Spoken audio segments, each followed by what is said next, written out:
Assalamualaikum warahmatullahi wabarakatuh. Halo warga belajar Bina Harapan Bangsa. Jumpa lagi dengan saya Ibu Adinda di kelas Bahasa Indonesia. Bagaimana kabar kalian minggu ini? Sehat semua ya? Kita akan belajar lagi, melanjutkan ke materi yang kemarin.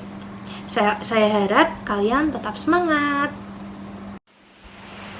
Untuk kelas 12, kita masih membahas tentang novel. Namun, materi pada pertemuan ini yaitu membahas tentang unsur intrinsik novel. Nah, unsur intrinsik itu apa? Unsur yang berada di dalam novel atau unsur yang membangun sebuah novel. Jadi, unsur intrinsik dalam novel itu apa aja, Bu?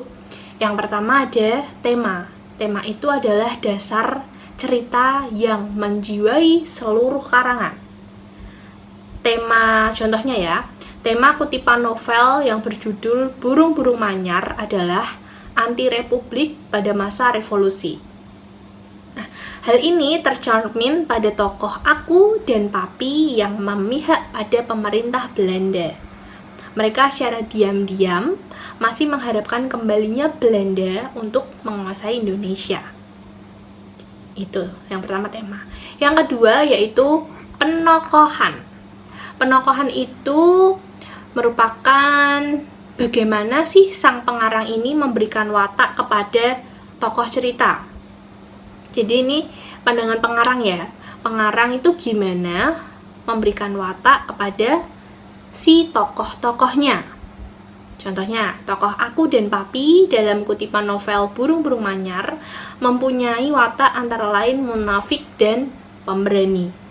Jadi mereka itu berpura-pura pro pemerintah Jepang, padahal sebenarnya mereka menunggu kemenangan sekutu dan kembalinya pemerintah Belanda. Yang ketiga, alur atau plot. Alur atau plot adalah urutan peristiwa atau kejadian dalam sebuah cerita. Jadi, alur ini terbagi menjadi 3. Alur maju, alur mundur, dan alur gabungan. Nah, terus yang keempat, latar atau setting. Latar atau setting ini tidak hanya tempat ya. Kalau biasanya kan orang-orang taunya latar itu tempat. Padahal itu mencakup ya tempat, terus waktu, atau keadaan alam maupun cuaca yang terjadi pada suatu peristiwa dalam cerita itu gitu. Nah, latar yang terdapat pada kutipan novel Burung-burung Manyar adalah sekitar pendudukan Belanda dan Jepang. Itu latar waktunya. Lalu Surakarta, Semarang, Kampung Patra Bangsan, terus Kampung Plengkung gitu. Lalu sudut pandang atau point of view itu merupakan bagaimana cara pengarang ini menempatkan atau memperlakukan dirinya dalam cerita yang ditulisnya. Apakah sebagai orang pertama atau orang ketiga gitu. Orang kedua nggak ada. Kalau kali ini adanya adalah orang pertama dan orang ketiga.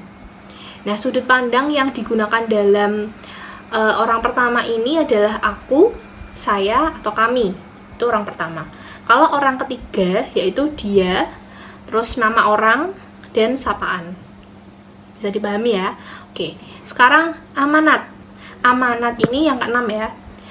Amanat tentu saja pesan-pesan pengarang yang ingin disampaikan kepada para pembacanya. Gitu. Nah, sekarang tugas kalian yaitu coba cari kutipan novel, kemudian analisislah unsur intrinsik pada novel itu. Ada 6 berarti. Seperti biasa tugasnya melalui video dan diawali dengan salam serta pembukaan. Terima kasih, semoga kalian selalu sehat. Wassalamualaikum warahmatullahi wabarakatuh.